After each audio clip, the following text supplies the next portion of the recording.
왕실의 영화와 아픔이 함께 잠든 곳. 왕실 묘역길에는 정의공주와 부마 안맹담의 묘역을 비롯해 연산군 묘역이 함께 있다. 과거와 현재가 마주보는 공간 속 겹겹이 쌓여있는 조선 왕실의 이야기를 만나본다.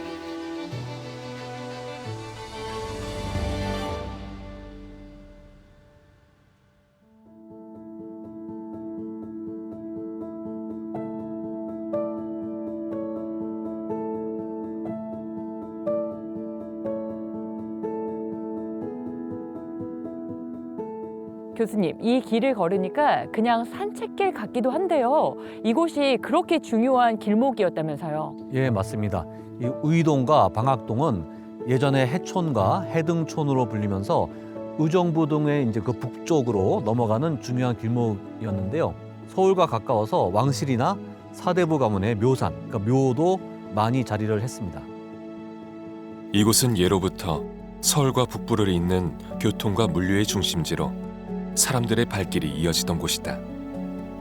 그래서 자연히 조선 왕실과 다양한 사대부 집안의 흔적이 지금까지 이어져 오고 있다. 조선시대에는 해촌에 덕혜원이라는 그런 숙박시설이 있었는데요. 당시 상인들이 물자를 보관하고 또 거래하던 그런 중심지 역할도 했습니다. 상인들이 모여들 정도면 정말 꽤 번성했던 곳이었겠어요. 조선 후기에는 누원점이 그 역할을 이어받으면서 더욱 커졌어요. 함경도와 강원도에서 온 어물과 토목 같은 물건들을 사재기하고 시세 차익으로 이득을 남기는 상인들의 거점이었습니다. 그만큼 이곳은 경제적으로도 아주 중요한 장소였죠. 그러니까 지금으로 치면 물류 창고 겸 도매시장 같은 그런 느낌이었겠네요. 상인들의 활동이 정말 활발했겠어요. 그런데 왕실과 사대부 가문의 묘지가 이곳에 많은 이유도 이런 배경 때문인가요? 네, 서울과 가까워서 왕실과 사대부들이 선호했던 그런 지역이고 죽어서도 서울과 멀어지고 싶지 않아서 이곳에 묘를 많이 썼습니다.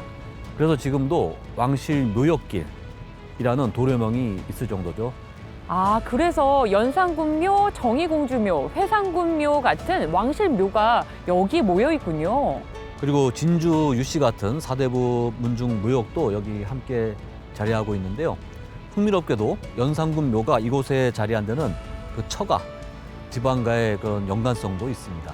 역사 속의 인물들이 서로 얽히고 설킨 이야기가 정말 많습니다. 이렇게 많은 이야기가 묘지 하나에도 숨어 있다니 정말 새롭게 보이는데요. 과거 조선시대, 이곳은 단순한 산자락이 아니라 교통과 경제, 그리고 정치가 얽혀있던 공간이었다. 왕실과 사대부 가문이 선택했던 이 장소는 그만큼 특별한 의미와 상징을 담고 오늘날까지 이어지고 있다. 연산군의 묘역이 이곳에 있다는 건 전 처음 알았어요.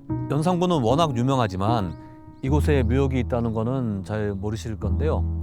연산군은 성종의 장남이고 어머니는 이제 패비 윤씨죠. 처음에는 총명하다는 평가를 받았는데 재위기간 중에 무오사화, 갑자사화를 일으키고 폭정을 행하면서 결국 역사의 폭군으로 기억되는 이제 그런 인물로 남게 되었죠. 혹시 그 흥청망청이라는 말의 유래를 아시나요? 흥청망청이요? 흥청망청은 돈을 좀 펑펑 쓰거나 막 쓸 때 쓰는 말이잖아요. 그런데 흥청망청이 연산군과 무슨 연관이 있는 거예요? 흥청망청이라는 말은 연산군이 전국에서 그 여인들을 모아서 기생으로 삼고 그들을 흥청이라고 불렀던 데서 유래를 했는데요. 뿐만 아니라 그는 이제 유교 교육의 최고 기관이었던 성균관을 기생의 놀이터로 사용하기도 했습니다. 성균관은 조선 유교의 성지였다. 유생들의 배움터이자 공자를 모시는 문묘가 있는 곳.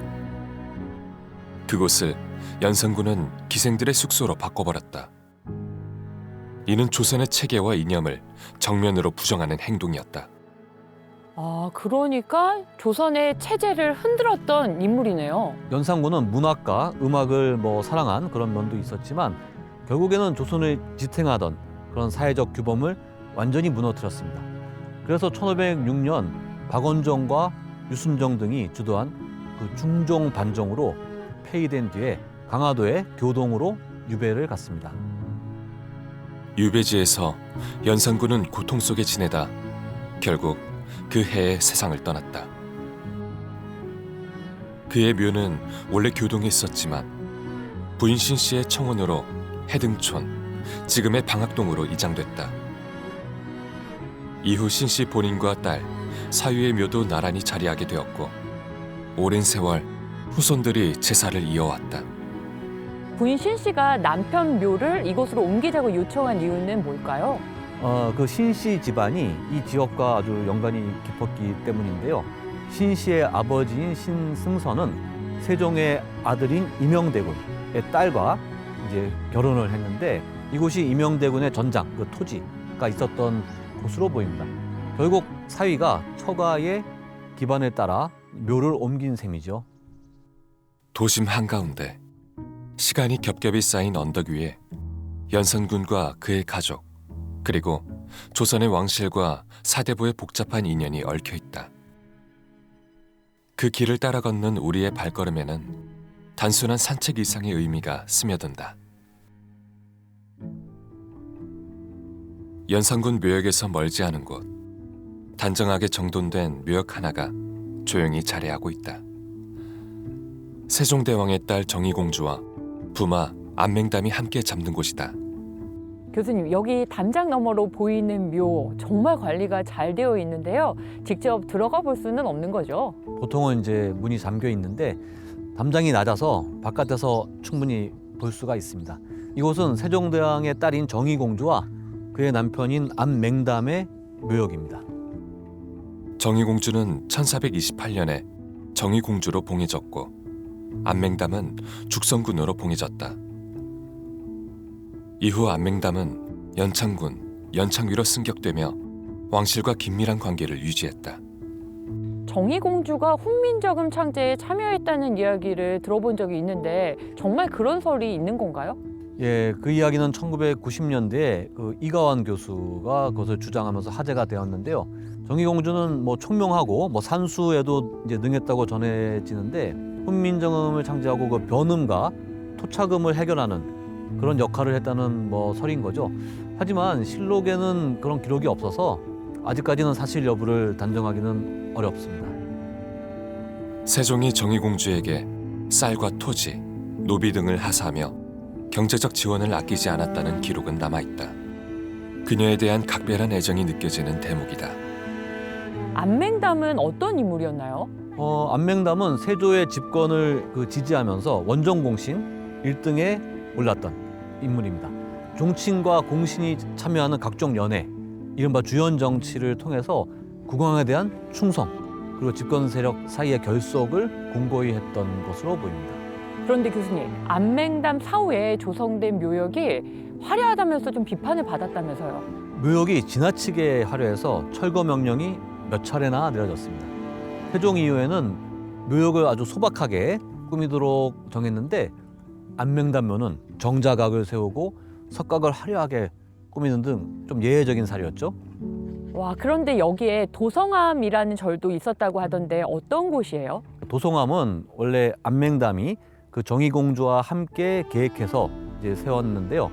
처음에는 30여 칸 규모로 항문을 하고 또 수양을 하는 그런 정사로 시작을 했다가 안맹담이 세상을 떠난 후에 정의공주가 주도해서 방사와 문호를 확장하면서 90칸이 넘는 대규모 공간에 대장정까지 더해서 원찰로 완성이 됐습니다.